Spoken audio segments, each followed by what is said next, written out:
السلام عليكم ورحمة الله وبركاته. وعليكم السلام ورحمة الله وبركاته. اللهم صل على محمد وعلى آل محمد كما صليت على إبراهيم وعلى آل إبراهيم إنك حميد مجيد. اللهم بارك على محمد وعلى آل محمد. اللهم بارك على محمد وعلى آل محمد كما باركت على إبراهيم وعلى آل إبراهيم إنك حميد مجيد. ربي زدني علما ربي زدني علما ربي زدني علما ربي يسر ولا تعسر وتمم علينا بالخير يسر ولا تعسر.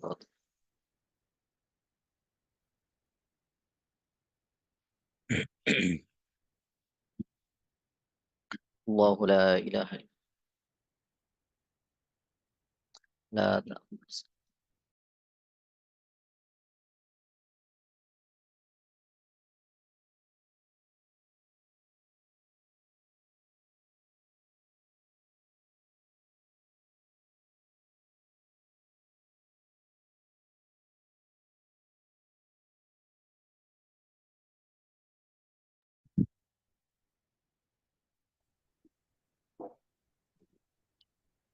জি, আপনারা সকলে ভালো আছেন? আলহামদুলিল্লাহ। আলহামদুলিল্লাহ উস্তাদ জি। জি জি জি, আলহামদুলিল্লাহ আলহামদুলিল্লাহ।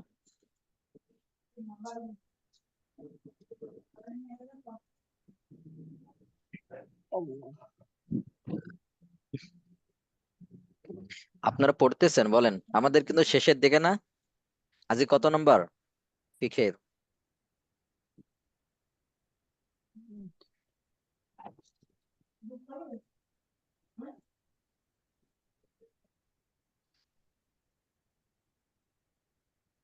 বাইশ নম্বর, হ্যাঁ জি।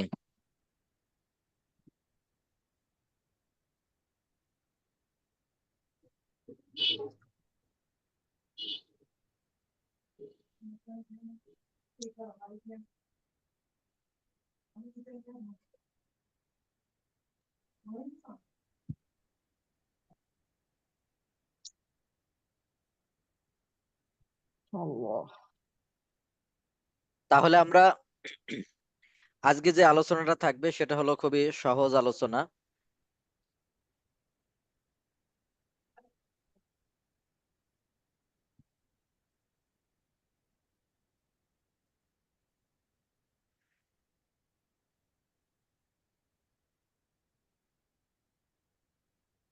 আজকে আমরা কোন কোন সময় নামাজ পড়া মাকরু, কোন কোন সময় নামাজ পড়া মাকরু। হ্যাঁ, এই বিষয়টা নিয়ে মূলত আজকে আমাদের আলোচনা থাকবে, যে কোন কোন সময় নামাজ পড়া কি মাকরু। মাকরু। তো এইগুলোতে নামাজ পড়া ঠিক হবে না, এই সমস্ত ইতে।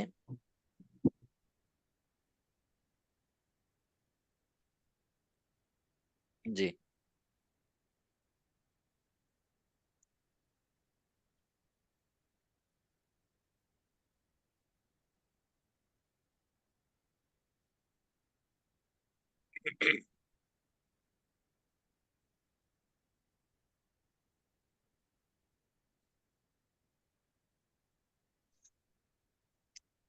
তো এখানে এক নজরে আমরা পুরো নকশা আকারে এখানে কোন কোন সময় নামাজ পড়া এই বিষয়টা এখানে দেওয়া আছে। তো ফজরের সুন্নত ছাড়া আমরা ফজরের সময় এখানে একটা জিনিস আপনি আপনাদের বলি, সেটা হলো মনে করেন যে মাগরিবের নামাজ কয় রাকাত? 3 রাকাত। এখন আপনি বললেন যে আল্লাহ তাআলা 3 রাকাত ফরজ করছে, আমি 2 রাকাত বেশি পড়বো, বলেন নামাজ হবে? জি না উস্তাদ। জি। আপনি তো মনে হবে করবেন না। যে কেন, আপনি তো আরো বেশি পড়ছেন, আল্লাহ যেটা বলছে তার থেকে বেশি পড়ছেন, বেশি না? মনে করেন যে কেউ আপনার কাছে ঋণ পায়, টাকা পায় 5,000 টাকা, আপনি 6,000 টাকা দিয়ে দিলেন, তো যত দিবেন তত ভালো না? জি উস্তাদ।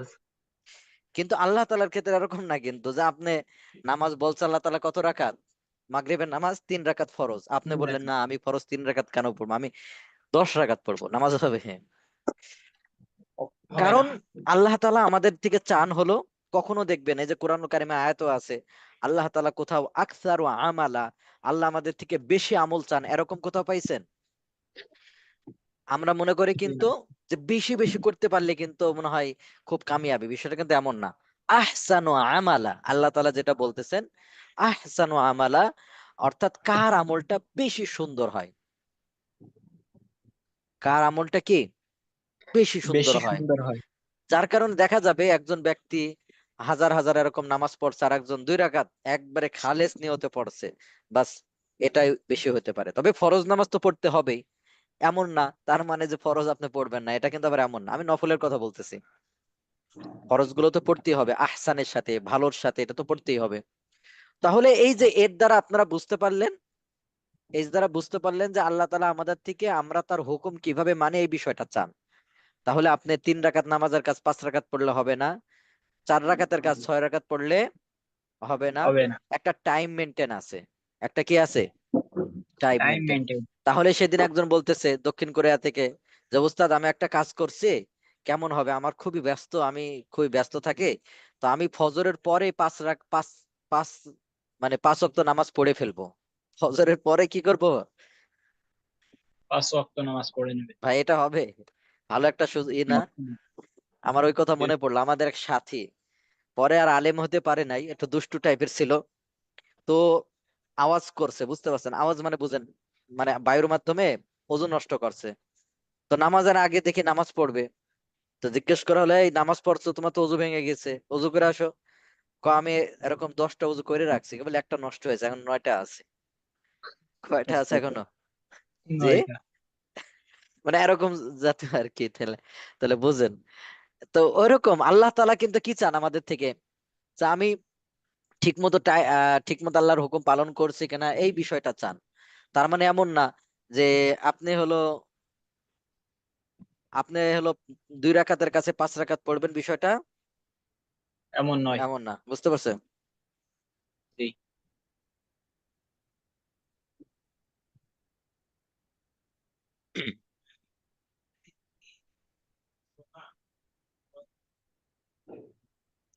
জি। এখানে মাকরু তাহলে বলতে আমরা কোনটা বুঝবো? জি, মাকরু বলতে আমরা কোনটা বুঝবো এখানে? মাকরু বলতে আমরা এখানে কোনটা বুঝবো? মাকরু বলতে কোনটা বুঝবেন? এটা তাহলে ওই যে একটু বিস্তারিত একটু ঈদ থেকে জেনে নেবেন, হ্যাঁ, আইফোতর থেকে।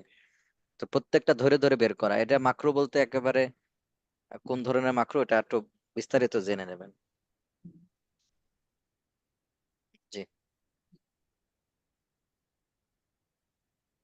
এতটুকু মনে রাখেন, ওই ওই মাকরু তানজিহি বা তাহরিমে এভাবে প্রকার না করে, মানে এগুলো আবার ওইভাবে আমি তাহকিক করি নাই, দেখা যাচ্ছে যে পুরো বিস্তারিত তাহলে বের করাটা একটু কঠিন।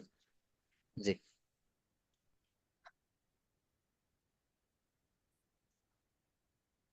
তো নফল তাহলে বিভিন্ন জায়গায় এগুলো নামাজ পড়া কি মাকরু হবে? তাহলে জি, জাস্ট 1 মিনিট।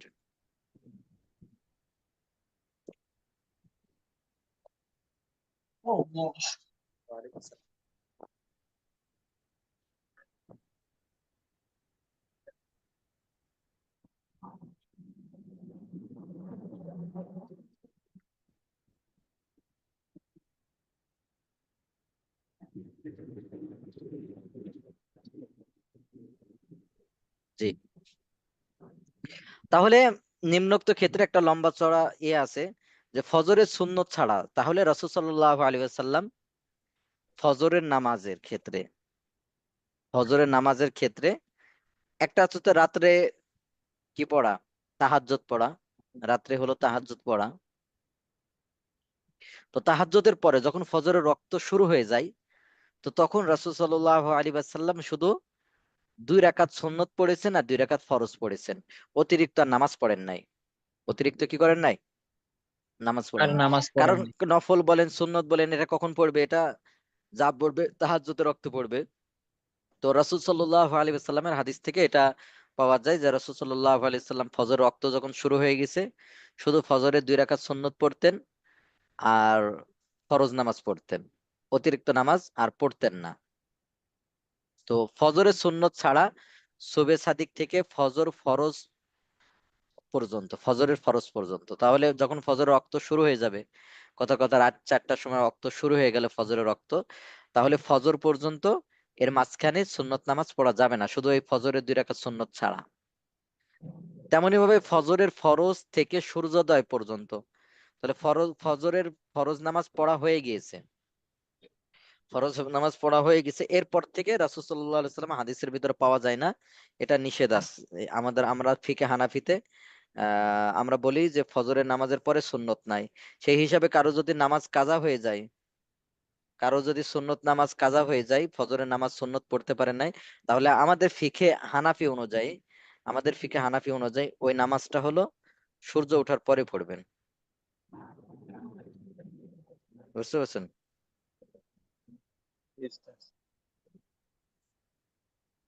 জি।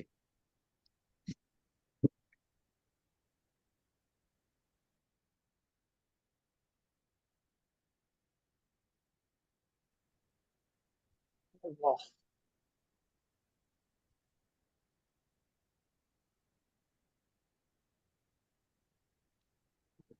তো ফজরের, তাহলে আমরা ওই সুন্নতটা আমাদের ফিকে হানাফি অনুযায়ী, আর ও এই ফিক এটা ইখতিলাফি মাসালা, অন্য ফিকে তারা অনুমতি দিয়ে থাকে, একটা হাদিস আছে। তা আমরা বেশিরভাগ সাহাবায়ে কেরাম বলেন যে ওই সময় রাসূল সাল্লাল্লাহু আলাইহি সাল্লাম পড়তেন না, সাহাবায়ে কেরাম পড়তেন না।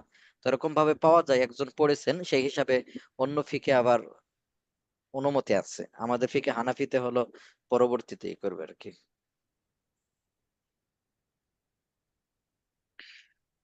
তো এরকম ভাবে মাগরিবের আজান থেকে মাগরিবের ফরজ সালাত পর্যন্ত, আসরের ফরজের পর থেকে সূর্য অস্ত যাওয়া পর্যন্ত, আসরের ফরজ থেকে, তা আসরের নামাজ যদি পড়ে ফেলেন, তা আসরের নামাজ পড়ার পর সূর্য অস্ত যাওয়া পর্যন্ত নফল সুন্নত নামাজ পড়া মাকরু। নফল সুন্নত নামাজ পড়া কি মাকরুহ। মাকরু। তাহলে আসরের নামাজ হয়ে গেছে মাগরিব পর্যন্ত, এর ভিতরে নফল সুন্নত নামাজ পড়া মাকরু। তবে ফরজ নামাজ, কাজা নামাজ এগুলো কিন্তু মাকরু না। এই যে যে প্রকারগুলো পড়তেছি, এগুলোর ভিতরে কোন নামাজ মাকরু? নফল নামাজ। নফল নামাজ, সুন্নত নামাজ। কাজা নামাজ কিন্তু মাকরু না। কাজা নামাজ আপনি পড়তে পারবেন, ফজরের রক্তে পড়তে পারবেন, আসরের নামাজে পরে পড়তে পারবেন, ফজরের নামাজ পড়ার পরে পড়তে পারবেন। কাজা নামাজ কিন্তু সমস্যা নাই, কাজা নামাজ পড়া যাবে। যাবে। ঠিক আছে ভাই, কাজা নামাজ পড়া উস্তাদ, এই যে কোনো মাকরু সময়ে এই যে এইখানে যেগুলো আছে, এই মাকরু সময়ে পড়া যাবে কাজা নামাজ, তাই? কাজা নামাজ পড়া এরকম। যাবে। শুধু ওই যে 3 সময় নামাজ পড়া নিষিদ্ধ, ওই 3 সময় ছাড়া যে কোনো সময় কাজা নামাজ পড়া যাবে। জি, এগুলো হলো নফল সুন্নত নামাজ পড়া। জি, তো মাগরিবের আজান থেকে মাগরিবের ফরজ সালাত পর্যন্ত, মাগরিবের আজান যদি হয়ে যায়, তাহলে মাগরিবের আগে দেখবেন কিছু সময় থাকে, তাহলে এই ক্ষেত্রেও আমাদের ফিকে হানাফিতে নফল নামাজ পড়া, সুন্নত নামাজ পড়া মাকরু। তবে অন্য ফিকে জায়েজ আছে, একটা এরকম হাদিস পাওয়া যায়। তো আমরাও নিচে হাদিস দেব, যার কারণে দেখবেন সৌদিতে গেলে অথবা বাংলাদেশে কেউ সৌদি থেকে আসলে তারা কি করে, তারা পড়ে। তো এখানে একটা মজার বিষয় হলো, বলেন আপনি সৌদিতে গিয়েছেন কি দিন নিয়ে আসার জন্য, মনে করেন মাসলা নিয়ে আসার জন্য, না টাকা নিয়ে আসার জন্য? ওইটা একটা ফিক, আমাদের একটা ফিক, কিন্তু বুঝতে পারছেন? ওইটাও সঠিক, এটাও সঠিক। তো অনেকে কি করে, আসি ফিতনা বাঁধায় দেয়। বাংলাদেশে আসি এবার কি করে, আমাদের আমাদের মসজিদে এরকম হয়েছে আর কি। তো আপনি গেছেন কিসের জন্য? তা আসলে ওইটাও হাদিসে আছে, এটা হাদিসে আছে। তো অনেকে কি এবার পুরো পরিবর্তন হয়ে আসে, এখন পুরো মানুষের ভিতরে কি করায় দেয়, ঝামেলা বাঁধায় দেয়। ঠিক আছে, আমাদের দলিল আছে। হ্যাঁ, জুমা ঈদের খুতবা চলাকালীন থেকে ফরজ সালাত পর্যন্ত, জুমা ঈদের খুতবা চলাকালীন থেকে ফরজ সালাত পর্যন্ত। ঠিক আছে ভাই, তাহলে জুমা ঈদের নামাজের জন্য যদি ইমাম সাহেব কি হয়ে যায়, খুতবা শুরু নামাজের জন্য করেন। খুতবা শুরু করে দেয়, তখন হলো ওই ওই সময় সুন্নত নামাজ পড়া আমাদের ফিকে হানাফিতে মাকরু হবে। তবে অন্য ফিকে এটা জায়েজ আছে। অন্য ফিকে কি আছে, ওই একটা হাদিস। তো আমরা বলি ওটা নির্দিষ্ট একটা হাদিস, একজনকে বলা হয়েছে, আর এর ভিতরে কোনো নামাজ নাই, এ নাই, অনেক হাদিস আছে, আমরা সামনে দেখব। তেমনি ভাবে একামতের সময় এখান থেকে আরেকটা জিনিস, কথা প্রসঙ্গে আসি।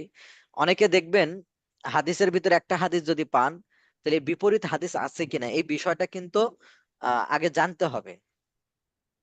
বুঝতে পারছেন?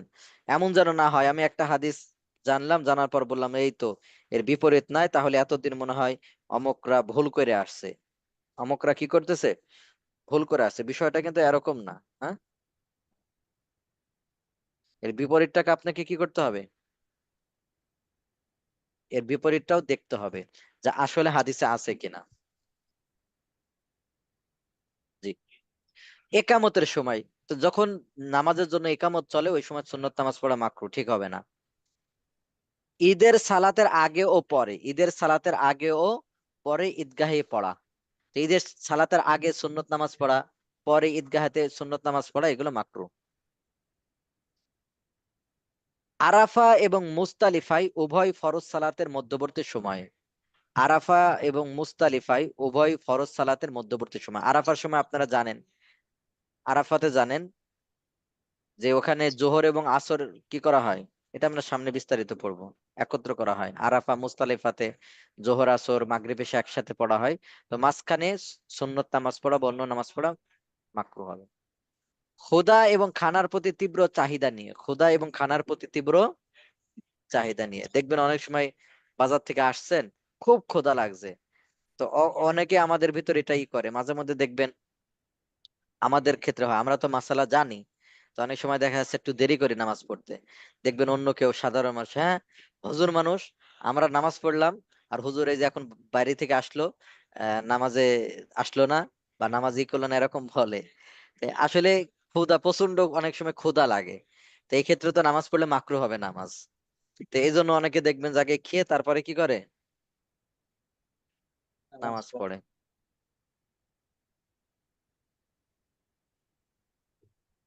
জি।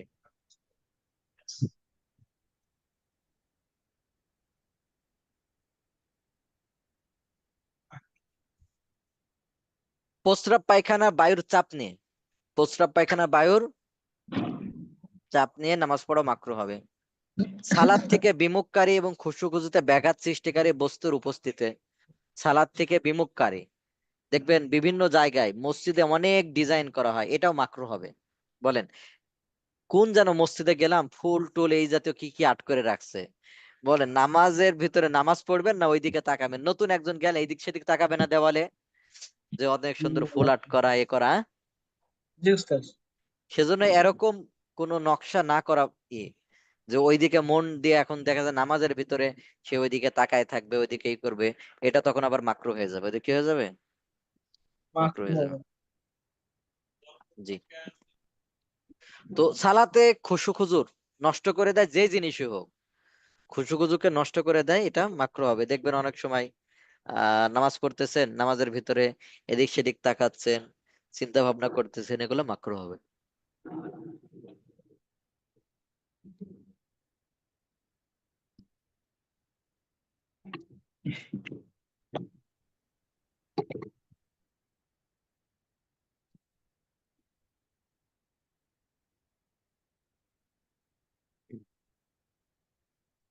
তো সুবহে সাদিকের পর ফজরের ফরজ সালাতের আগে 2 রাকাত সুন্নত ছাড়া অন্য কোনো নফল সালাত পড়া মাকরু, চাই তা ঘরে পড়া হোক কিংবা মসজিদে। অতএব ফজরের ওয়াক্ত হয়ে যাওয়ার পর তাহিয়াতুল ওযু বা দুখুলুল মসজিদ পড়া অনুচিত, এটা ঠিক হবে না।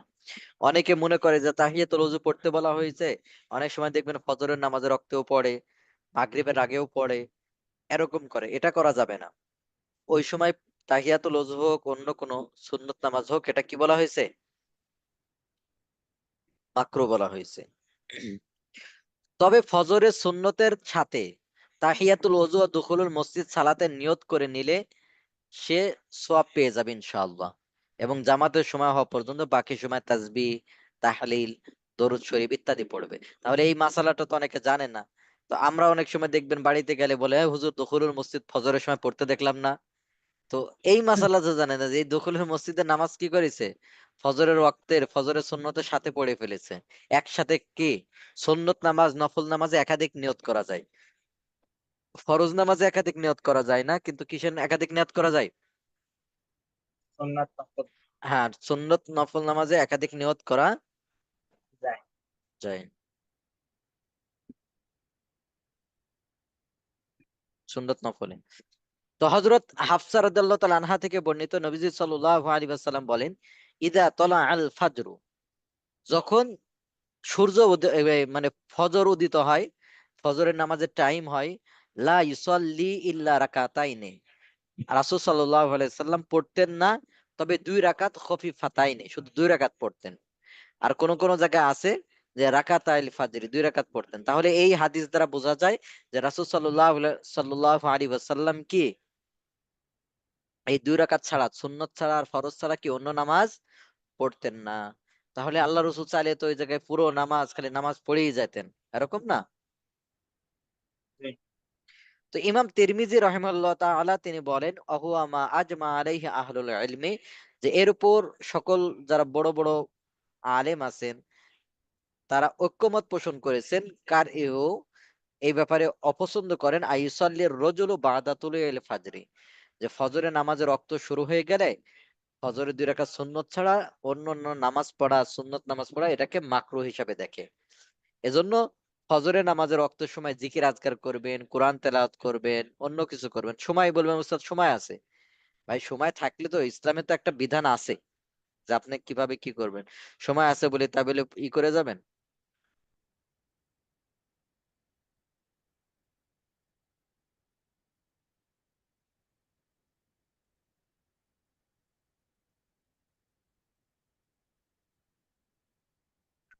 তো ফজরে ফরজ সালাতের পর থেকে সূর্যোদয় হওয়া পর্যন্ত সব ধরনের নফল সালাত পড়া মাকরুহ। তাহলে ফজরের নামাজ আমি পড়ে ফেলেছি, ফজরের নামাজ আমি কি করেছি, পড়ে পড়ে ফেলেছি, ফেলেছে, এর পরে সুন্নত নফল পড়া যাবে না। তবে ভাই এই সব সুরত গুলোতে কাজা নামাজ পড়া যাবে, কাজা নামাজ পড়া যাবে। পড়া যাবে। তাহলে ফজরে ফরজ সালাতের পর থেকে সূর্য উদয় হওয়া পর্যন্ত সব ধরনের নফল সালাত পড়া কি মাকরুহ। এখন কথা হলো, আপনি বলবেন যে উস্তাদ আমি মসজিদে গিয়েছিলাম, ফজরের 2 রাকাত সুন্নত আমি পড়তে পারি নাই, এখন আমি সালাম ফেরার পরে পড়তে পারবো কিনা। তো আমাদের ফিকে হানাফিতে হলো পড়া যাবে না, আমাদের ফিকে হানাফিতে হলে আপনি মাকরুহ হবে। এজন্য আপনি সূর্য ওঠার পরে পড়বেন, সূর্য ওঠার পরে পরে পড়ে। পড়বেন। আর অন্য ফিকে জায়েজ আছে, তবে আমাদের দলিল কি জায়েজ নাই, এটা অনেক দলিল আছে। তার ভিতরে এখানে আমরা একটা দলিল আমরা এখানে দিচ্ছি, দেখেন। তেমনি ভাবে আসরের সালাতের পর থেকে, আসরের সালাতের পর থেকে সূর্য অস্ত অস্ত যাওয়া পর্যন্ত নফল সালাত পড়া মাকরুহ। যেমন হাদিসের ভিতর আছে, আবু সাইদ খুদরি রাদিয়াল্লাহু তাআলা আনহু বলেন, আমি রাসূল সাল্লাল্লাহু আলাইহি ওয়াসাল্লামকে বলতে শুনেছি, লা সলাতা, কোন নামাজ নাই। ভাই লা সলাতা যারা আরবি একটু বোঝেন, অর্থ কি? লা সলাতা মানে কি? নামাজ নাই বাদা সুবহি, সকালে, ফজরের পরে। ভাই একটু হাদিসটা ভালোভাবে শুনেন, যে লা সলাতা বাদা সুবহি, তাহলে ফজরের নামাজ হয়ে গেলে আর কোনো কি নাই, নামাজ নাই। তাহলে আমরা এই দলিলটা দিই। আরো এরকম অনেক দলিল আছে যে ফজরের নামাজ আদায় হয়ে গেছে মানে এখন আর কি নাই, নামাজ নাই। হাত্তা তারতাফিআ আশ-শামসু, সূর্য একটু ওঠা পর্যন্ত, এর মাঝখানে আর কি নাই, নামাজ কোনো নাই। নামাজ তাহলে নেই। এই হাদিসের উপর আমল করে আমাদের ফিকে হানাফিতে আমরা বলে থাকি কি, এখন আপনি একটুখানি খেয়াল করেন ভাই, মানে ঝামেলাটা হয় যে আজকে বিভিন্ন জায়গায় ঝামেলাটা যেটা হয়, একটু খেয়াল করেন। বলেন ওই যে যে এক সাহাবী পড়েছেন, ওই হাদিসটা যদি আপনি দেখেন, তাহলে অটোমেটিক আপনার মনে চাবে না, কিরে এই যে রাসূল সাল্লাল্লাহু আলাইহি সাল্লামের সাহাবী, তিনি পড়েছেন, তিনি অমুক মসজিদে পড়েছেন, ফজরের নামাজের পরে সুন্নত বাকি ছিল তিনি পড়ে নিয়েছেন, তাহলে আমরা পড়ি না, এটা তাহলে আমরা এতদিন ভুলের উপর ছিলাম, এরকম হয়তো না? ভাই আমার কথা বুঝছেন? বুঝতে পারছি। যদি শুধু আপনার সামনে যদি ওই দলিলটা থাকতো, এই দলিলটা না থাকতো, এরকম আরো অনেক দলিল আছে, যদি না থাকতো তাহলে আপনি এরকম মনে করতেন না যে রাসূল সাল্লাল্লাহু আলাইহি ওয়াসাল্লামের সাহাবী তিনি পড়লেন আর আমরা পড়ি না, বা আমাদের ফিকে হানাফিতে নিষেধ করে, এটা কারণটা কি? এই তো এতদিন ভুলের ভিতর ছিলাম। অথচ ফিকে হানাফিরও দলিল আছে, তারা এরকম অনেক দলিল আছে, এখানে একটা করে নিয়ে আসা হয়েছে যে লা সলাতা বাদা সুবহি, সুবহের পরে, ফজরের পরে আর কোনো নামাজ নাই, হাত্তা তারতাফিআ শামসু, সূর্য ওঠা পর্যন্ত।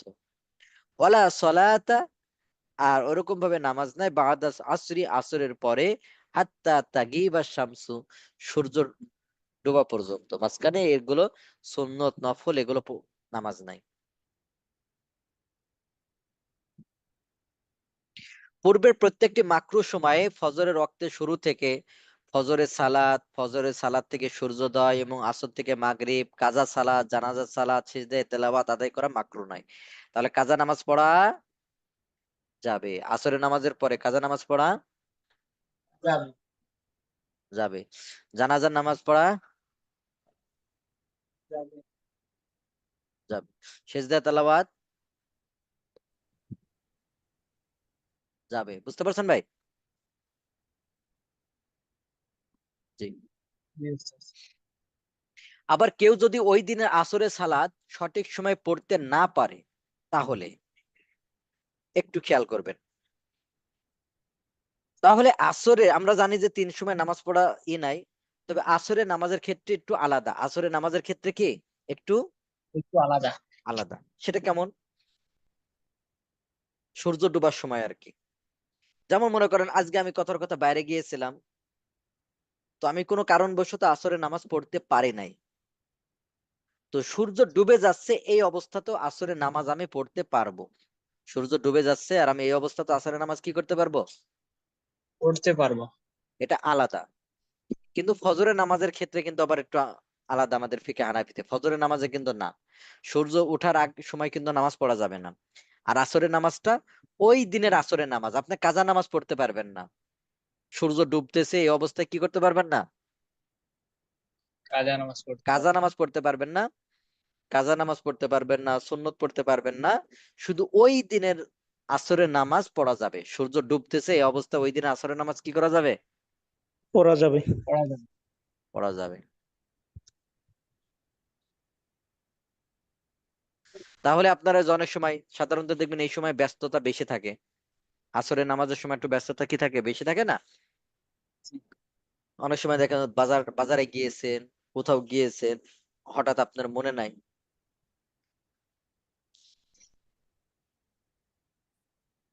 তাহলে সূর্য ডুবে যাচ্ছে এই অবস্থায় ওই দিনে আসরের নামাজ কি করা যাবে? পড়া যাবে। পড়া যাবে। আপনি পড়লেন 3-4 রাকাত নামাজ, 2 রাকাত পড়ে দেখা যাচ্ছে 2 রাকাতে সূর্য ডুবেও গেছে, নামাজ হয়ে যাবে। তো সূর্যাস্তের আগে হলেও তা পড়ে নিতে হবে, তবুও কাজা করা যাবে না। কারণ রাসূল সাল্লাল্লাহু আলাইহি ওয়াসাল্লাম ইরশাদ করেন, মান আদরাকা রাকাআতাম মিনাল আসরি, যে আসরের 1 রাকাত পেল কবলা আন তাগরুবা শামসু, সূর্য ডুবে যাওয়ার আগে, যে ব্যক্তি আসরের নামাজ 1 রাকাত পেল কবলা আন তাগরুবা শামসু, সূর্য ডুবে যাওয়ার আগে, ফাকাদ আদরাকাল আসরা, সে হলো আসর পেয়ে গেল। সে হলো কি আসর হয়ে গেল। পেয়ে গেল। হ্যাঁ। তাহলে সূর্য ডুবার আগেও যদি হয়, সূর্য হলুদ বর্ণ হয়ে গেছে, ওই সময় তো ওই দিনের আসরের নামাজ পড়া যাবে, ওই দিনের আসরের নামাজ পড়া যাবে। যাবে। যাবে।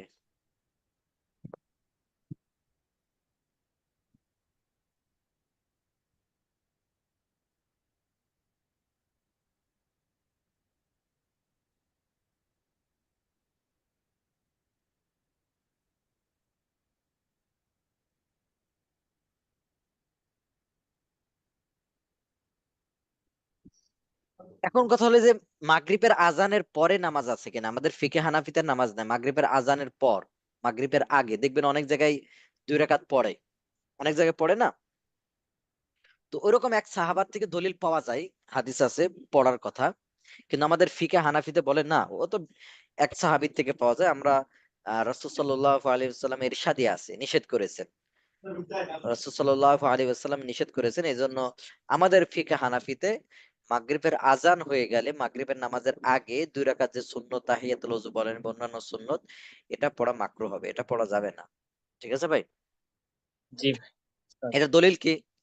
এখন আপনি যদি ওই হাদিসটাই শুধু দেখতেন, তাহলে তো মনের ভিতরে আসতো উস্তাদ ওইটা দলিল পাইছি। তাহলে আমাদের দলিলটা কি? আমাদের দলিল অনেক আছে, তার ভিতরে এখানে একটা করে নিয়ে আসা হয়েছে, একটু দেখেন। তো মাগরিবের সালাতের আজানের পর, মাগরিবের সালাতের আজানের পর থেকে মাগরিবের সালাত পড়ার পূর্বে নফল সুন্নত সালাত পড়া মাকরুহ। নফল সুন্নত নামাজ পড়া কি? মাকরুহ। তো রাসূল সাল্লাল্লাহু আলাইহি ওয়াসাল্লাম ইরশাদ করেছেন, বাইনা আদানাইনে সলাতুন, দুই আজানের মাঝে নামাজ আছে, নামাজ মানে সুন্নত নফল আছে, দুই আজানের মাঝে কি আছে, নামাজ আছে। তা আমার কথাটা বুঝছেন? বাইনা আযানাইনে সালাতুন মানে কি, দুই আজানের মাঝে নামাজ আছে। দুই আজান বলতে কি বুঝেছো? ফজরের নামাজ, বলেন ফজরের আজান দিয়েছে আর একটা একামত, একামত তো আজানের মতো না? তো দুই আজান বলতে উস্তাদ শব্দ হচ্ছে 330 নাম্বার এই যে এর থেকে আর কি। সিয়ার ভাইকেও আমি কোহোস্ট করে দিচ্ছি না, উনি একটু করে দিবেন।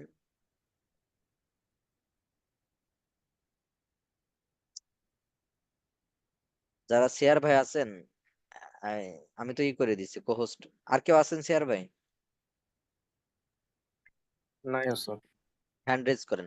আর এমনি কন্টিনিউ কে থাকলেন? স্যার, জি উস্তাদ ইনশাআল্লাহ। জি আপনি তাহলে করে দিবেন, ওনারে মিউট করে দিবেন জি। তাহলে এখানে দেখেন, বাইনা আদা নাইনি সলাতুন, দুই আজানের মাঝখানে নামাজ আছে। তো দুই আজান দ্বারা উদ্দেশ্য হলো আজান এবং একামত, একামত ও আজানের মতো না? তো জি যেমন উস্তাদ। ফজরের নামাজের আজান দিল এবং একামত, এর মাঝখানে কি নামাজ আছে না, এই যে সুন্নত নামাজ। তেমনি ভাবে জোহরের নামাজের ক্ষেত্রে আজান এবং একামতের মাঝে নামাজ আছে না? জি আসরের নামাজের ক্ষেত্রেও আছে। তো রাসূল সাল্লাল্লাহু আলাইহি ওয়াসাল্লাম বলেন ওরকম ভাবে ঈশার নামাজের আজান আছে, একামত, এর মাঝখানেও নামাজ আছে, সুন্নত নফল পড়তে পারবেন। তাহলে বাইনা আযা নাইনি সলাতুন, দুই আজানের মাঝখানে নামাজ আছে, দুই আজানের মাঝখানে কি আছে, নামাজ আছে। নামাজ আছে। ইল্লাল মাগরিবা, তবে মাগরিবটা ব্যতিক্রম, তবে মাগরিবটা কি? তাহলে ব্যতিক্রম। ফিকে হানাফিরা যে মাগরিবের সময় তাহিয়াতুল ওযু পড়তে দেয় না, দলিল পাইছেন? জি উস্তাদ। জি। তাহলে স্পষ্ট ভাবে এখানে নিষেধ করেছেন না, ইল্লাল মাগরিবা, তবে মাগরিবের নামাজের আজান এবং একামতের মাঝখানে কি নাই, নামাজ নাই, আছে দলিল? জি। জি তো প্রত্যেক সালাতের আজান ও ইকামতের মাঝে সময় 2 রাকাত সালাত পড়া নফল, 2 রাকাত সালাত সুন্নত এগুলো আছে, আবশ্যক নয়। শুধু মাগরিব সালাতের ক্ষেত্রে হাদিসে নিষেধাজ্ঞা এসেছে, অর্থাৎ মাগরিবের আজান দিলে ফরজের আগে অন্য কোনো সালাত নেই। হযরত তাউস থেকে বর্ণিত, তিনি বলেন হযরত আব্দুল্লাহ ইবনে ওমর রাদিয়াল্লাহু তাআলা কে প্রশ্ন করা হলো, মাগরিবের ফরজের আগে ও আজানের পর আগে কোনো সালাত আছে কিনা? তিনি বলেন, মা রাআইতু আহাদান আলা আহদি রাসূলিল্লাহি সাল্লাল্লাহু আলাইহি ওয়াসাল্লাম ইসাল্লিহিমা। আমি আল্লাহ রাসূলের জামানায় কোনোদিন আল্লাহ রাসূলকে পড়তে দেখি নাই। তাহলে আমাদের ফিকে হানাফিতে মূলত এই দলিলের উপর ভিত্তি করে, আরো অনেক দলিল আছে, এই দলিলগুলোর উপর ভিত্তি করে তারা বলে থাকে যে মাগরিবের নামাজের আজানের পরে এই যে 2 রাকাত সুন্নত, এটা পড়া আমাদের ফিকে হানাফিতে নাই। তবে এটা ইখতিলাফি মাসালা, অন্য ফিকে আছে। এটা কি আছে? অন্য ফিকে অন্য অন্য ফিকা। দলিল দেয়, আমরা এই দলিলগুলো দিই, ওনারা অন্য দলিল দেয়। ঠিক আছে ভাই, এটাও সঠিক এটাও সঠিক। তো উল্লেখ্য, এটি হচ্ছে ফিকে হানাফি অনুযায়ী সালাতের হুকুম। তবে অন্যান্য মাযহাবে এই সময় সালাতের সুযোগ রয়েছে, অন্যান্য মাযহাবে এই সময় সালাতের কি আছে, সুযোগ রয়েছে। সুযোগ সুযোগ রয়েছে। তাহলে এখান থেকে তো এই দলিলগুলোর দ্বারাও আমরা পাইলাম যে আমাদের ফিকে হানাফিদের যে মতটা আছে এইগুলোর দলিল এখানে উল্লেখ করা হয়েছে।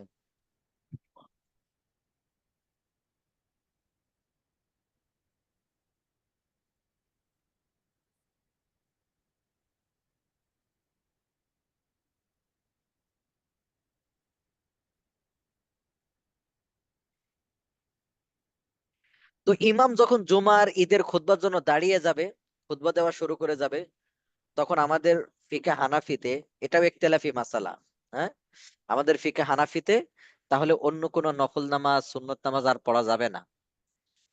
নফল নামাজ সুন্নত নামাজ ইমাম সাহেব একামত দেওয়া কি বলে খুতবা দেওয়া শুরু করলে তখন আর কি হবে না, নফল সুন্নত নামাজ পড়া নফল যাবে না।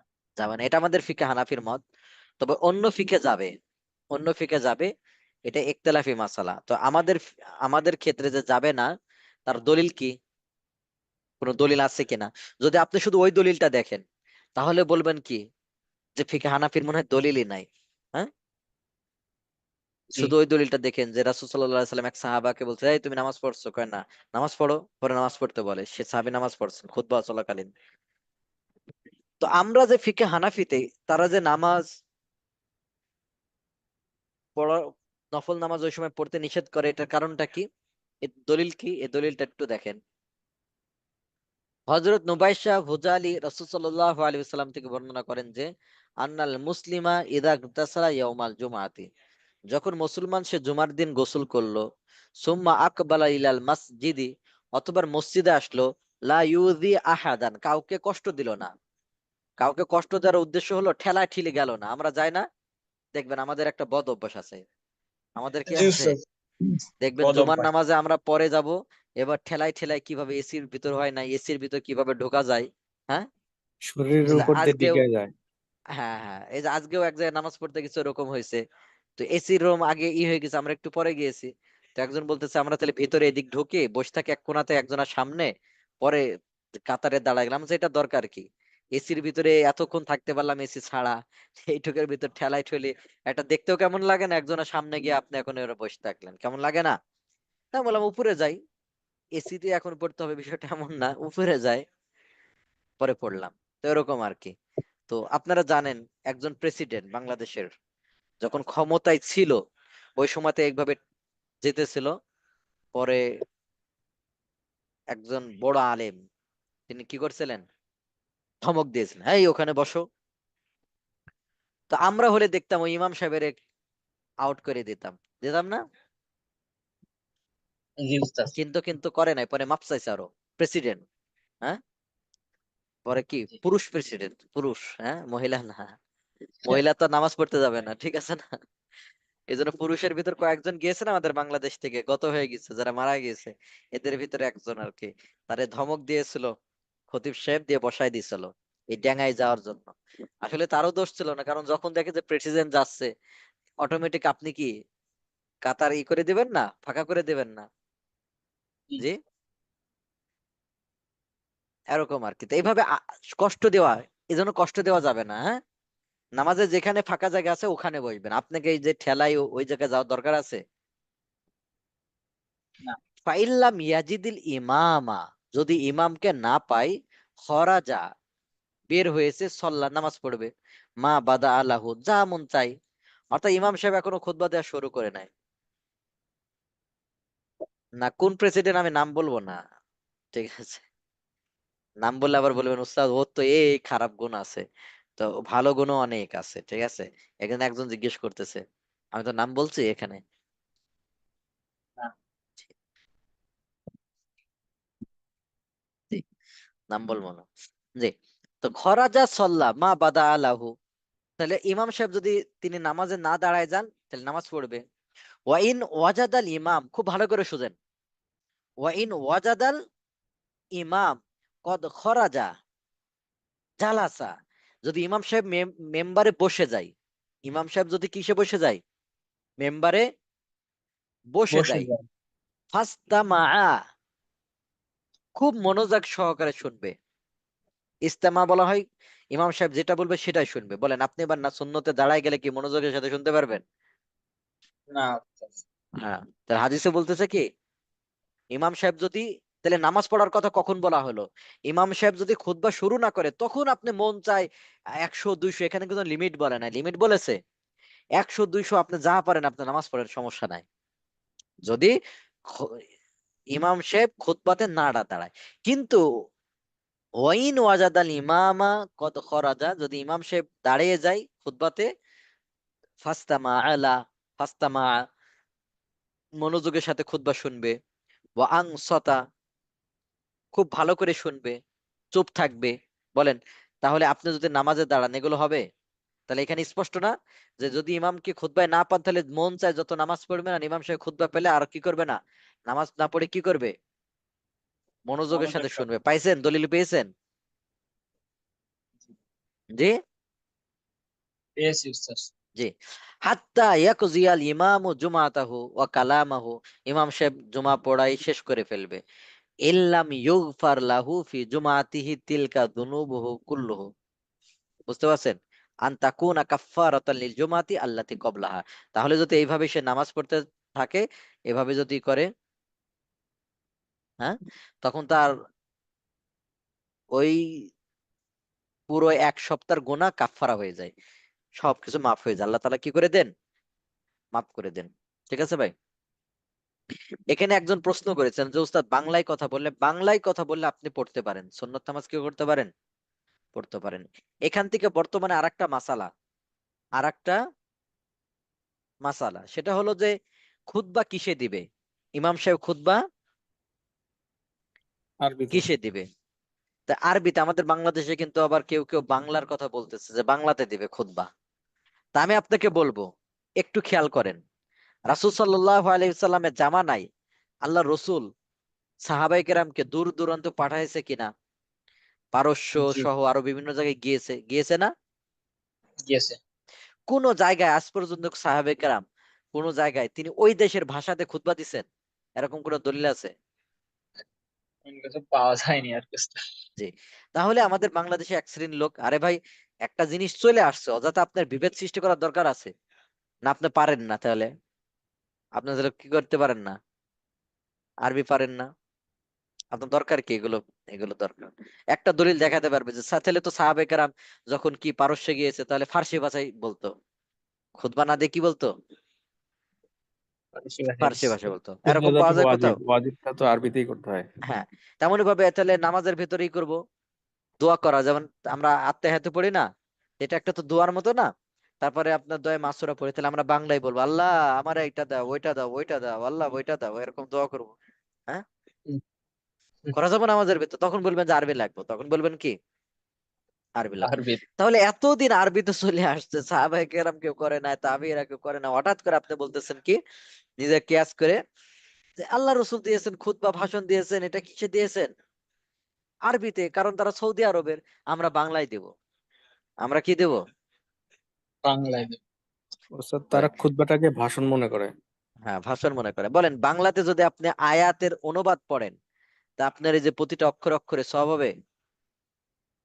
এই না উস্তাদ, হুম? হবে না। আপনি বললেন সমস্ত প্রশংসা আল্লাহ তাআলার জন্য, এভাবে করে কি পড়লেন? বাংলা পড়লেন। বাংলাতে কি আপনার এই যে সমস্ত বললেন, 3টা অক্ষর 4টা অক্ষর 10 সব এরকম আছে কোথাও? না। নাই। তাহলে ভাই একজন ইমাম সাহেব মনে করেন এটা তো চলে আসতেছে, তারপরেও যদি এখানে কি পড়া হয়, আরবি পড়ায়, তাও তো কত সওয়াব হচ্ছে। আপনি হঠাৎ করে একটা কি বলে দিলেন যে না এখানে কি পড়তে হবে, বাংলায় পড়তে হবে। তাহলে কোন জায়গায় এবার ইংলিশে পড়বে, তাহলে হ্যাঁ কিছু পড়বে? বিদেশে পড়ে ইংলিশে খুতবা দেয়। ইংলিশে খুতবা দেয়, হ্যাঁ। এগুলো থেকে পরিহার করা চাই, যেটা সাহাবে কেরাম করেন না। তাহলে সাহাবে কেরাম তো দূর দূরান্ত গিয়েছেন, আমাদের যতটুকু ধারণা বাংলাদেশেও আসছেন সাহাবে কেরাম, জানেন এটা? জি উস্তাদ। কিভাবে জানলেন? এই যে নীলফামারী মসজিদটার কথা বলতেছেন ওস্তাদ? হ্যাঁ হ্যাঁ। পড়াইছিল তো এই ডিএনএস ক্লাসে আর কি। পড়াইছিল কে? এই তো নীলফামারীর ওই মসজিদটা দেখা যায় 69 হিজরির। তো জি 69 হিজরির সময় সাহাবায়ে কেরামের সময় জামানা, সাহাবায়ে কেরাম বেঁচে ছিলেন, অনেক সাহাবা বেঁচে ছিলেন 69 হিজরিতে। ও নীলফামারী না, মনে হয় লালমনিরহাট, মনে হয় নাকি? লালমনিরহাট সম্ভবত। মনিরহাট, ঠিক সম্ভবত আছে। হ্যাঁ। জি জি জি, লালমনিরহাট মনে হয়। যাই হোক, তাহলে 69 হিজরি ওই সময় কি পাওয়া গেছে? পাওয়া গেছে। তাহলে এই সময় তো সাহাবায়ে কেরাম বেঁচে ছিলেন। জি।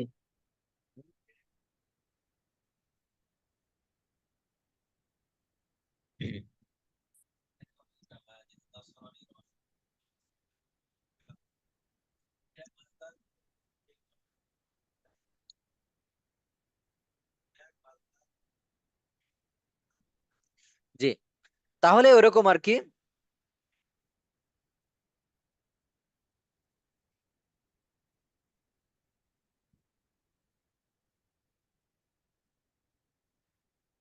সাহাবায়ে কেরাম যদি নাও আসেন মনে করেন, কিন্তু তাবিরা তো নিশ্চিত, কারণ ওই যে আরবি লেখা পাওয়া গেছে। ওই সময় কি বাংলাদেশে কি আরবি লেখা শিখতে পারবো? আরবি লিখতে পারবো? কালিমা পাওয়া গেছে না? কালিমা জি পাওয়া উস্তাদ। গেছে, পাওয়া গেছে। ওই সময় তো সাধারণত বাংলাদেশে কিভাবে লিখবে, সেজন্য ধারণা করা যায়, নিশ্চিত ভাবে বলা যাবে না যে সাহাবে কেরামের হয়তো কেউ আসতে পারেন। কারণ আমরা জানি 1.25 লক্ষ সাহাবার ভিতরে শুধু মক্কা মদিনা এগুলোতে কবর পাওয়া যায় কতজন সাহাবার? 10,000। 10,000। তাহলে বাকি এই যে এত 1 লক্ষের উপরে, এগুলো কোথায় পাওয়া যায়? কোথাও? ওস্তাদ অনেকে তো বলে ইন্ডিয়াতে আসছিল সাহাবারা। হ্যাঁ, এজন্য আর কি নিশ্চিত ভাবে না বললেও এটা ধারণা যে বাংলাদেশও কি হয়তো পদচারণা হয়েছে। আর ওই সময় তো ইন্ডিয়ার ভিতরেই ছিল না, অনেক জি আগে। উস্তাদ।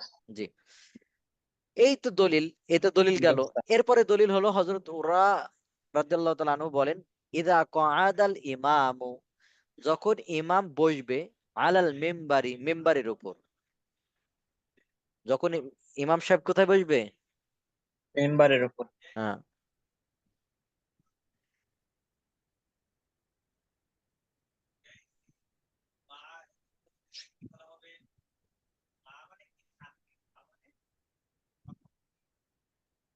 একজন এটা যুক্তি দিচ্ছে, এগুলো আমরা হ্যাঁ, পরে দিই। হ্যাঁ, এটা কোনো হলো বলেন? জানি জি, না উস্তাদ, এই সে আরবি ভাষা এগুলো আমরা পরে দেব। জানেন? হ্যাঁ, বলেন। আরবি ভাষার ছেলে ঝিমায় বলতে, তাহলে ওই সময় ঝিমায় না? বলেন, বাংলাতে যখন বয়ান দেয় ঝিমায় না? অবশ্যই জি উস্তাদ। ঘুমায়? মাহফিলে তো তাহলে ঘুমায়। বলবেন উস্তাদ অনেকে, হ্যাঁ এটা কোনো যুক্তি তো না, মূল বিষয়টা তো দলিল দেখাতে হবে। কেউ ঠিক। যদি হয় যে আপনি রাসূল সাল্লাল্লাহু আলাইহি সাল্লাম থেকে, সাহাবা একরাম থেকে দেখাবেন, যারা যে 10 জন সাহাবা দেখাবেন যে উস্তাদ যখন ওই সাহাবা পারস্যে গিয়েছিলেন তখন তিনি ফার্সিতে খুতবা দিয়েছিলেন নামাজের আগে। বুঝতে পারছেন, তিনি আর ওই আরবি কোনো বলে নাই।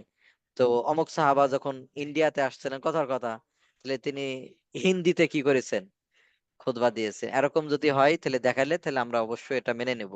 ঠিক আছে না? মেনে নেব না? আমরা আরব তো দুইটা দেশগুলো দিই, আমরা তো আরব দুইটা দেশগুলো দিই, তাহলে তো আরো ভালো না ভাই? এই যে আমরা যত সাধারণত দিই কয়টা, দুইটা না?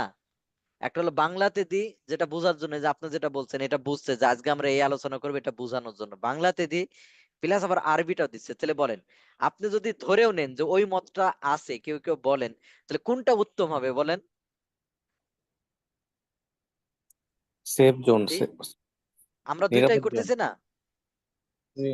এই আর কি। তো ওইটা কোনো যুক্তি না যে বাংলা বুঝে না ঝিমায়, এটা বললে দেখা যাচ্ছে যে কি হবে। ওস্তাদ, আরবের যে দেশগুলো এখন আরবের মধ্যে আসছে, তো আরবের মিডল পয়েন্টে আরবি ছিল, কিন্তু কিনার গলিতে ওগুলিতে তো আরবি ছিল না, ওগুলিতে পরে আরবি ছিল না। জি জি জি। পরে আরবি আসছে। তো এগুলো তো তো দেখা যায় না, দেখা গেছে ওই সময়তে যে ওইগুলোতে তারা অন্য কোনো পড়ছে, এরকম পাওয়া যায় কোনো জায়গায়? না, পরে আরবি চর্চা করছে সবাই। হ্যাঁ, যাই হোক, এই আর কি বিষয়। তো উরওয়া রাদিয়াল্লাহু তাআলা আনহু থেকে বর্ণিত, তিনি বলেন যে ইদা কআদাল ইমামু, বুঝতে পারছেন? ইদা কআদাল ইমামু, এখানে একটা জিনিস আমি আপনাকে বলি, একজন ব্যক্তি সে দলিল দিতে পারে বা মত দিতে পারে, তার মানে কি হয়ে গেছে? আমাদের বাংলাদেশে ধরেন একজনের আলেমের নাম বললেন, বড় একজন আলেম, বলেন ভাই তার থেকে আরো বড় আলেম নাই বিশ্বে? তিনি মাওলানা একটা মত মালিক। দিতে অবশ্যই পারেন, উস্তাদ। তিনি একটা মত দিতে পারেন, তার মানে ওইটাই হবে না আপনি এই মত না দিয়ে। এটা আমাদের ভিতর একটা কমন একটা বিষয় হয়ে গেছে। আমি এই যে মাসালা বলতেছি, আপনি একটা বললেন যে উস্তাদ বাংলাদেশের ওই যে ওই আলিম বলছে, তো এটা না বলে আপনি কি বলবেন? আপনি এটা দলিল হলো? আরে ভাই, ওই আলিমের থেকে আরো কত বড় বড় আলিম হয়ে গেছে, তাদের মনে করেন জুতা টানার নাই, এরকম অনেক আলিমগত হয়েছে না? অবশ্যই ইমামরা গেছেন, ইমাম এজন্য সিরাতের বলেন ফতোয়া ইমাম দিতে, মালিক আরবিতে রহিমুল্লাহ দিতে তাআলা, হবে। ইমাম শাফি রহিমুল্লাহ তাআলা, ইমাম আবু হানিফা রহিমুল্লাহ, তো ওনার আশপাশে যেতে পারবে? জি। কখনোই না। দেবন্দে তাহলে তো অনেক বড় আপনারা বড় আলেম। আপনারা মনে করেন একটু খুতবা একটু খালি খেয়াল করবেন ভাই। মনে করেন আমি একটা মত দিলাম, আমি আপনাদের উস্তাদ, বুঝতে পারছেন? আমি একটা আমার ব্যক্তিগত কি দিলাম, মত দিলাম। তো এখন আমি আপনার কাছে একজন ইমাম সাহেব এসে একটা বললো যে ভাই ইমাম মালিক বলেছেন এটা, তা আপনি না বলে বললেন আমাদের উস্তাদ আব্দুল হাদী উস্তাদ বলেছেন এটা, বলে এটা পাগলামি হবে না? আমি ইমাম মালিকের কি জুতা টানার কি বলেন যোগ্যতা রাখি? তো এটা না। হলো একটা এই জন্য আপনাকে দেখাতে হলে একটা দলিল, এটা একটা কমন সেন্স বলা হয়, যে আপনি একটু চিন্তা করলেও এটা বুঝবেন। কোথায় ইমাম মালিক, কোথায় ইমাম বুখারী, আর আপনি আমাকে বলে দিলেন যে আব্দুল ওয়াহিদ উস্তাদ এই মতটা বলেছেন। আমার ভুল হইতে পারে, আপনি ভুল হলে এটা এর আলোকে দেখাবেন। ইমাম মালিকের কোনো মত আছে কিনা, ইমাম শাফির কোনো মত আছে কিনা, ইমাম বুখারীর কোনো মত আছে কিনা, তারপরে অন্য ইমামের মত আছে কিনা, সাহাবাদের কোনো মত আছে কিনা অন্য ভাষায় দেওয়ার প্রতি, তাবেঈদের কোনো মত আছে কিনা, এই বিষয়গুলো দেখবেন। উনি একজন ইমাম বলেছেন, এটা ব্যক্তিগত মত থাকতে পারে তার, একজন ইমাম, একজন আমাদের বাংলাদেশের আলেম, উনি ব্যক্তিগত মত ওনার কি করতে পারে, থাকতে পারে, উনি ওনার মতো দলিল দিতে পারে। ওরকম ভাবে মালয়েশিয়াতে যদি হয়, তো ব্যক্তিগত ভাবে তো ওনারা করতে পারেন। তো আপনি কোনটা মানবেন? তা আপনাকে অবশ্যই দেখাতে হবে যে ওই আলেম কোথায়, আর ওই যে যারা গত হয়ে গেছেন তারা কোথায়, আশপাশে আমরা যেতে পারবো। ঠিক আছে ভাই? এটা একটু চিন্তা করবেন। আমাদের বাংলাদেশের অভ্যাস হলো যে নিজে কি করে দেয়, ঠেলাই দিয়ে, মানে ভুল হলেও যেভাবে হোক আমি মতটা এটার উপরে কি করে দেব, ঠেলাই দেওয়া, আমরা ওইটাকে জিতানোর চেষ্টা করি। একটু তো কমন সেন্স বলতে কি, আমরা একটু চিন্তা করলে তো এটা বুঝে কোথায় আব্দুল হাইদ উস্তাদ আর কোথায় ইমাম মালিক, কোথায় ইমাম শাফি, এরা আশপাশে। তাহলে আমি একটা মত দিলাম, মানে আমার দিয়ে উদাহরণ দিচ্ছি আর কি। তো এরকম ভাবে একজন বাংলাদেশের বড় আলেম তিনি বলেছেন যে এটা করতে পারবে, তো ওনার মতটা মানবেন না আপনার গত কত লক্ষ কোটি কোটি আলিমরা চলে গেছেন তার মতটা মানবেন, আপনি কোনটা মানবেন? সালাফদের মত। তাই না ভাই? আপনি সালাফদের মত মানবেন না এটা? জি উস্তাদ। উনি এতদিন পরে তো উনার যুক্তি দিতে পারে, তো এতদিন পরে তো উনার যে যুক্তি দিল, দলিল দিল, তাহলে সাহাবায়ে কেরামের সময় পাওয়া গেল না কেন? তাহাবিদের সময় পাওয়া গেল না কেন? বলেন। হুম। তো এটা একটা তো মানে চিন্তারও একটা বিষয় যে ওনারা কোথায় আর ইনি কোথায় বা আমি কোথায়, বলেন। ঠিক আছে না ভাই? জি উস্তাদ। জি।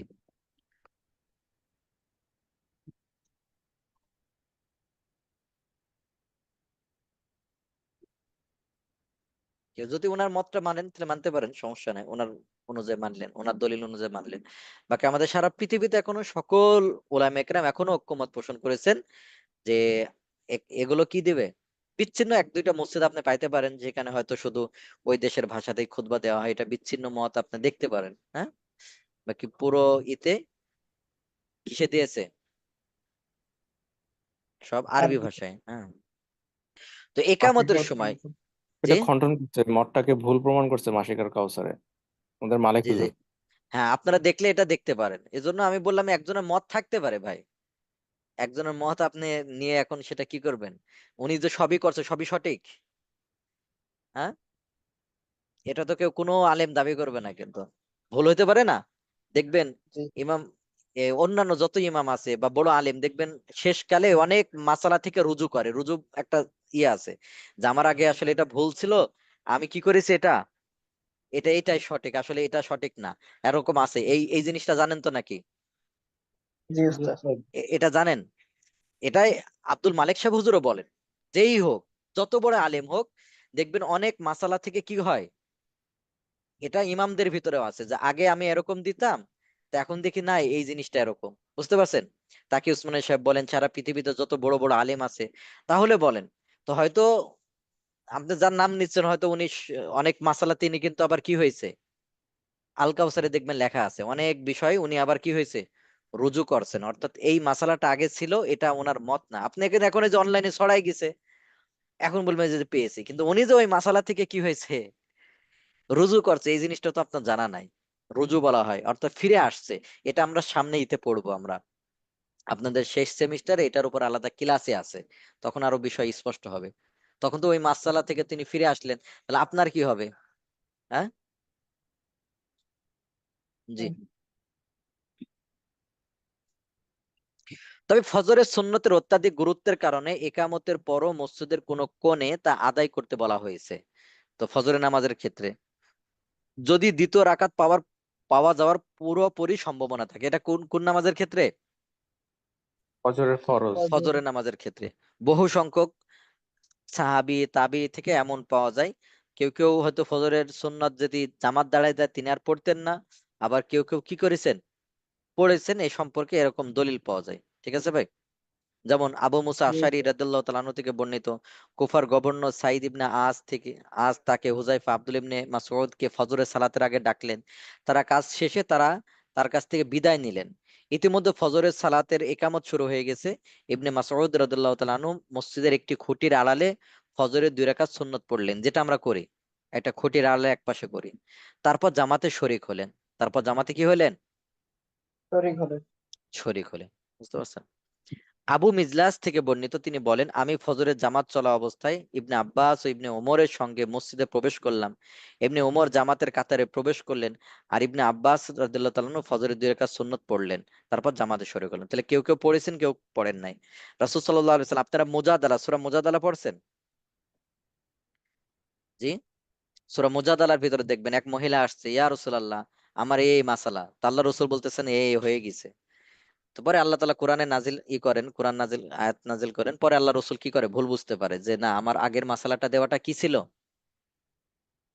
তো রাসূল সাল্লাল্লাহু আলাইহি ওয়াসাল্লাম থেকে প্রমাণিত আবাসা ওয়া তাওয়াল্লা এই সূরারও আপনারা শান নজুল দেখবেন, তো এর ভিতরে আছে। তাহলে মানুষ মাত্র এটা কি হওয়া, ত্রুটি হওয়াটা এটা স্বাভাবিক। সেজন্য একজন আলেম যদি মত দেন, ব্যক্তিগতভাবে উনি যদি দেন, তো অকাট্য আপনি কোনটা, অকাট্য দলিল কোনটা, অবশ্যই সেটা আপনি চেষ্টা করবেন। হ্যাঁ, সারা পৃথিবীতে সকলে এখনো এই খুতবার ব্যাপারে সারা পৃথিবীর সকল আলেমেরাই এই এই মাসালাটা দেন। হয়তো কোনো আলেম দিতে পারে, তো একটু করবেন যে দলিলটা কোনটা পাওয়া যায়, ওটা দলিল আছে কিনা, দলিলটা অকাট্য কিনা, এই বিষয়গুলো নিয়ে তারপর আপনি এই বিষয়টা মাসলা মানা না মানার বিষয়টা আসবে। ঠিক আছে ভাই? জি উস্তাদ।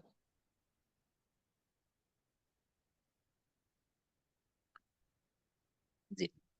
তো ঈদের সালাতের আগে নফল সালাত পড়া, পরে ঈদগাহে পড়া মাকরুহ, এখানে দলিল দেওয়া আছে। আরাফার ময়দানে বিশেষ করে হজ যাত্রীদের জন্য জোহর আর আসরের মধ্যবর্তী সময়ে নফল সালাত পড়া মাকরুহ। কারণ ওখানে হলো মুজদালিফা শেষ করে হজ যাত্রীরা হলো মাগরিব এবং ঈশা একসাথে পড়ে। তো ওই জায়গাতে একসাথে যেহেতু পড়ে, মাঝখানে কোনো নামাজ নাই, দেখা যাচ্ছে আবার দাঁড়িয়ে যায়, এই সময় নফল নামাজ পড়া কি মাকরুহ। খুব ক্ষুধা এবং খানার প্রতি তীব্র চাহিদা হলে ওই অবস্থায় সালাত পড়া কি মাকরুহ। কেননা এর ফলে খাবারের সঙ্গে মন লেগে থাকবে, দেখা যাচ্ছে খুশুখুজু হবে না, খুশুখুজু হবে না, অর্থাৎ খুব ভালোভাবে হবে না।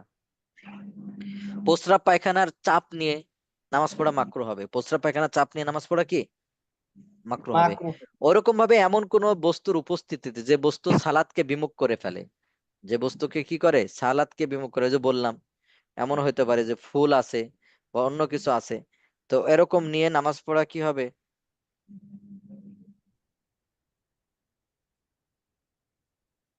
জি। মাকরুহ। হ্যাঁ, তো ঠিক আছে, তাহলে আমাদের এই পর্যন্ত। আমাদের এখন কাহুট হবে। জি, কাহুট হওয়ার পরে আমরা ইনশাল্লাহ তারপরে হলো করব। জি জি।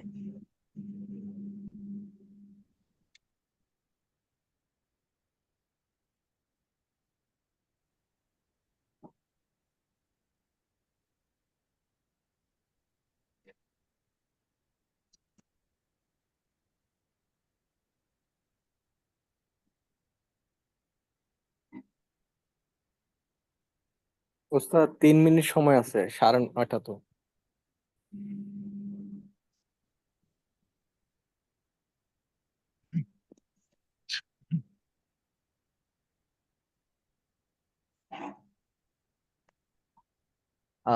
জি জি জি, আমি তো মনে করছি মনে হয় 45, খেয়াল করি নাই।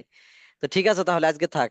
ঠিক আছে ভাই, আপনারা পাইলেন না, পরের গ্রুপ পাবে হয়তো, তাহলে থাক। হ্যাঁ, তো ঠিক আছে, তাহলে এই পর্যন্ত। আল্লাহ তাআলা সবাইকে কবুল করেন। জি জি।